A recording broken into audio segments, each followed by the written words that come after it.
Well, we've seen a splendid performance here by Bunker Hunt and made it a 1-2-3 for the Cape visitors. First two for Justin Snaith and the champion Vardy third. So it was a matter of a dynasty, a captainel and a VAR. Just well done. Great result for you, first and second. No, thank you. Under the circumstances, I quite frankly would take any results at the moment. Yeah, it's wonderful. It has always been a great race to win early in the season, which you've done. But let's touch on the runner-up first. Another second over 7, but he's out and out sprinter in that sense. Yeah, look, this is a very strong field. So for Kazuma as a sprinter to run well over 7 furlongs and you know, go heads up, heads down with Vardy is a great run. You know, we need the fitness. He'll come on from that. We thought he might get there a little bit easier and make it hard for some of the other horses, but you know, Anton obviously thought he was quite comfortable and was rolling. And, you know, it just took a bit of a freak result, or effort, should I say, that beat him today. Bunker Hunt has always been that type of horse. He has his moments. He's quite a highly strung horse. But we have always known that if he ever put his mind to it, that he could do something like that. Opens a few doors, that one. I think the betting in the Vodacom Durban July might change, and Lloyd Lunn, when he comes off the hockey turf, might be asking for a ride. Yeah, I was very impressed. Well done, and there are all these trophies for you and your connections. Thank you, Keegan. We didn't have a rider for him at all, and lucky, we're very fortunate that otherwise I was going to scratch him, and all of a sudden Keegan came available, so great ride by him, because he's not the easiest horse. And to Shaw, well done, did a bit of schooling with him in the starting stores here. To Megan and Janine that have helped you in Durban, thanks very much. Well done, Just. Here comes Keegan. Sorry, Savina Platner. Tina. I was going to. The most important people. So to them, thanks so much. We've always said he's got a lovely ability. So to both of them and everyone in the whole Platner camp, thank you very much. Excellent. Well done, Keegan. You know, it was an impressive win. Very impressive, Mr. Left. You came quickly past them, and as we're just saying to Justin, it's opened a few doors for this horse. Yeah, definitely. You know, the potential is there. It's just whether or not he behaves on the day. And to Levy's, who was on the pony, well done to him. To Mark Shaw, back at the gates, thank you very much. It's a big team effort, and obviously to the whole Snaith outfit. Mr. Snaith is obviously here, and obviously to Megan back at home, who's been keeping the horses rolling while they're all in Cape Town. Any chances in the last 3 races we can worry about? Look, I think 7th Gear is quite a nice horse. It is a very strong field, and but I do think he's doing very well back at home. And a horse like Admiral's Guest is also doing exceptionally well. So let's hope we can end the day with a bang. Excellent. Well done today. Thank you very much. Well done to Mr. Snaith and his team, and to Mrs. Platner. Thank you very much for the opportunities again. Thank you. Thank you. There you go. Yeah, well done to Sabine Platner. And they're just going to take some photographs while I talk about this horse, Dynasty. Excellent performance, and well done to breeder as well. I think it's Fastfontein who bred this horse. Really won a very good race today, and as Justin rightly says, the Vodacom Durban July betting, there will be changes.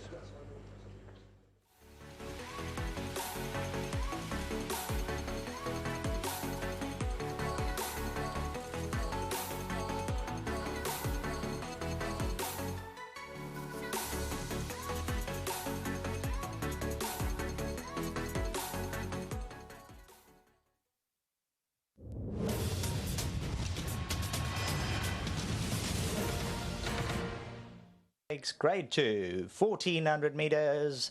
At attention, and Matador Man jumped fairly well today. He was only slow about a length when the starter said go, and Tapper North is last. As expected, the sprinter, Casimir. Anton Marcus has a game plan, and he moves around. You'll see he looks over his shoulder on a couple of occasions. Vardy's racing away in the yellow silks. Sniper shots on the outside. Then we got Priceless Ruler, the blue cap. Vardy went down with his mouth open, and I think his mouth's open in the running there, head slightly up. Vardy. Then comes Matador Man. In behind these runners we got Eyes Wide Open. Bunker Hunt towards the back end, and Tapper North. Casimir calling the shots coming to the 600 peg. Sniper shot second. Vardy's going to try and look to go in. Priceless Ruler. It's going to be a sprint for home, and Anton Marcus knows that. He hasn't played his cards just yet. Let's see if he's got aces. Homeward bound. He gives Casimir a flick down the neck. Vardy's in the yellow silks. Matador Man, Sniper shot, and Priceless Ruler. Casimir. Vardy's on the inside. Priceless Ruler could be a big runner on the outside. Bunker Hunt's running on. Vardy's now getting to them. Bunker Hunt's running an absolute cracker on the inside, and Bunker Hunt just swept past them, and he's living the dream. Last season he was the talk of the town. Things went wrong, but today he's come forward. Casimir and Vardy behind these. Bunker Hunt rises to the occasion, and this is where he belongs, in the winner's box.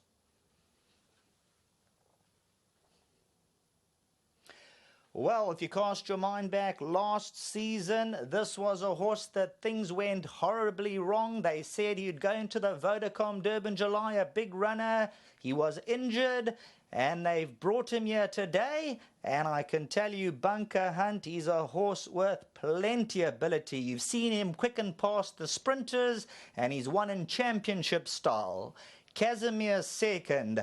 Now, Vardy went down with his mouth open, and in the running, he'll come on a ton. That's all we can say. In the running, he was hard held, his mouth was open, and the pace did not suit him. So this will be his bring-along run, but just look at Bunker Hunt, all class behind. He ran second to Hawam in his penultimate run, and like we mentioned last season, things went wrong.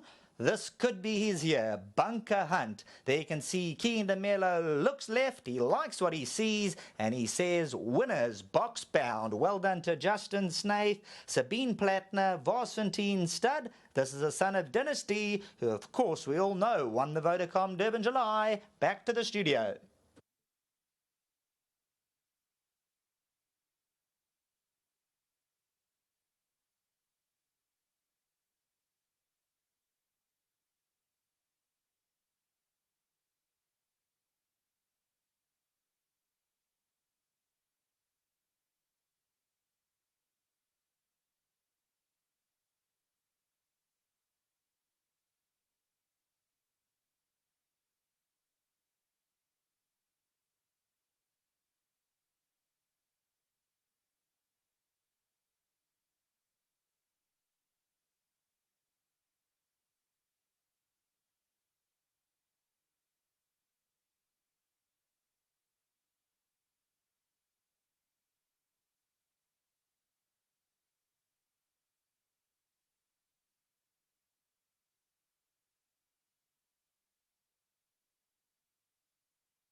Do it again down the centre of the course, coming on an electric finish. Do it again, he's coming at Rainbow Bridge. He's a born leader and he will do.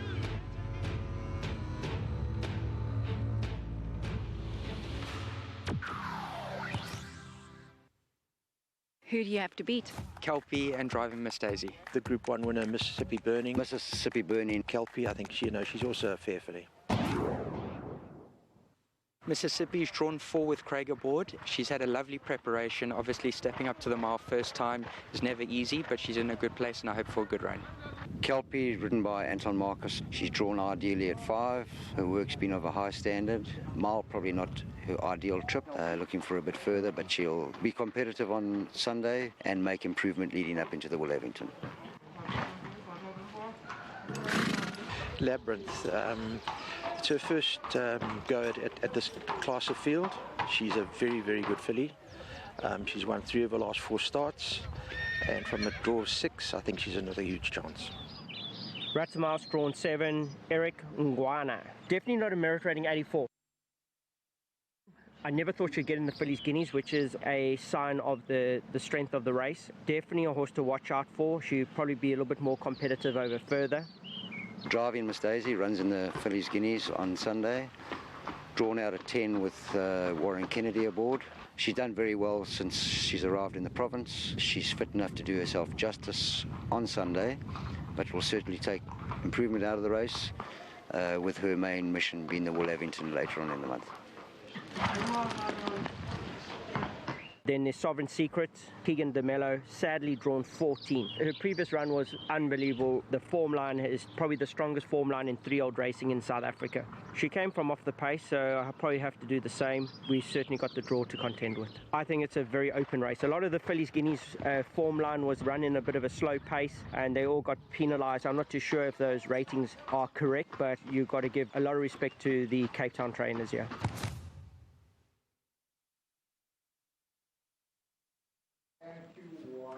Some wonderful footage that we saw there, Michelle, for the World Sports Betting Fillies Guineas, the 1600 metres, and some lovely interviews. Touch on a few of the horses, elaborate, give us some more thoughts, and to help us structure our bets. Well, Warren, something that strikes me about the fillies guineas is that we've got 3 fillies here who are rated 16 points above the rest of the field. So the Mississippi Burning, KELPIE, and Driving Miss Daisy. So on paper, that's your trifecta, but things don't always work out like that. And as Justin said in that interview, those fillies who ran in the Cape Fillies Guineas, because of the pace of the race, perhaps their ratings don't reflect quite their ability. Sure. But, you know, seeing these fillies at Summerfelt over the last 10 days, Mississippi Burning is no bigger than Marinaresco at 15 hands. Marinaresco obviously won the July. This little filly has immense courage and heart and works like a little steam train down the tracks at Summerfelt. She's really very well. She, Michelle, yes, is a small little filly, but wow, her form is solid, and it's good to know that she's been doing well back at home. You know, the way she won the Cape Fillies Guineas was impressive, and if she can reproduce that run here, she's going around the right-hand turn, as are all the Cape horses who are here in KZN for the first time, then we're set for a good run from her. Okay, let's talk about horse number 1 that's on screen. That's Georgina Rose, and solid form, but I think she's got her work cut out here, Michelle. I think so. I think there are others in the field that are preferred.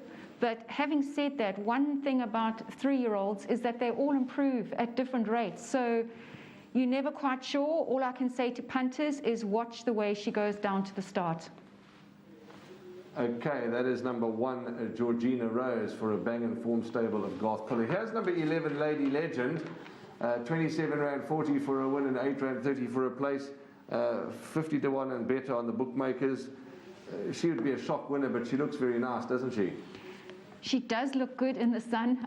She's got a nice shine on her coat, and lovely for Baden Horse and Kennedy, Barbara Kennedy, to have a filly like this in a race like the Fillies Guineas today. Okay, let's go. That's number 11, Lady Legend, who's one of the outsiders in the race. Looks very well, but would be a shock winner. Number 6 is Labyrinth. Yeah. Now, you can elaborate here. Yeah, you know, and chatting to Vaughan rates this filly highly. It's a step up in class for her today. But when you have a look at her in the flesh, Warren, she looks like a colt. And in fact, if you saw her walk out the stable, you would think she was a colt, not a filly. Okay. She has a wonderful shoulder, hind quarter, and Vaughan is quietly optimistic for a very good run from her. Okay, and her form in the Cape is solid, and she's been presented to the public. And yes, I know there's nobody on course. She's been presented to the public through the TV screens and the monitors. That in a beautiful fashion has number 6, Labyrinth. Here's number 13, an interesting runner, very well named horse out of Cash Register, horse called Point of Sale, and her last win was in Fairview.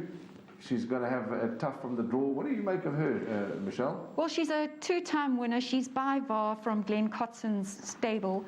She has very interesting breeding in that she's out of Cash Register, and Cash Register is the dam of Snapscan, and also Speed Point, who was trained by Joey Ramsden and now is in the stable of Brett Crawford. So she comes from a really good female line.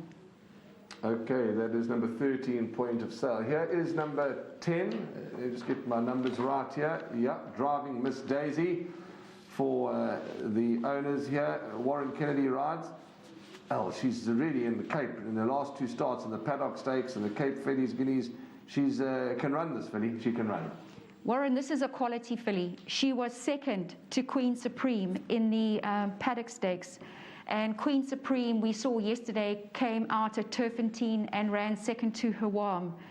She's a quality filly. She stands over ground. She's athletic. She puts it in when she works. And I think if she adjusts to the right-hand turn today, she's a competitive runner.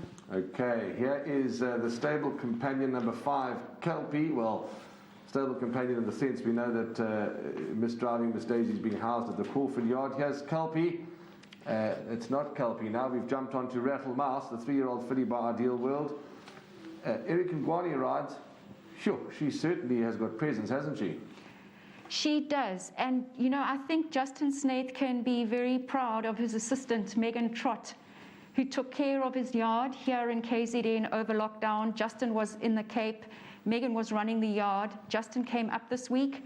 And if you look at the quality of the horses that are coming out here today representing the yard and the condition, they've done exceptionally well over lockdown.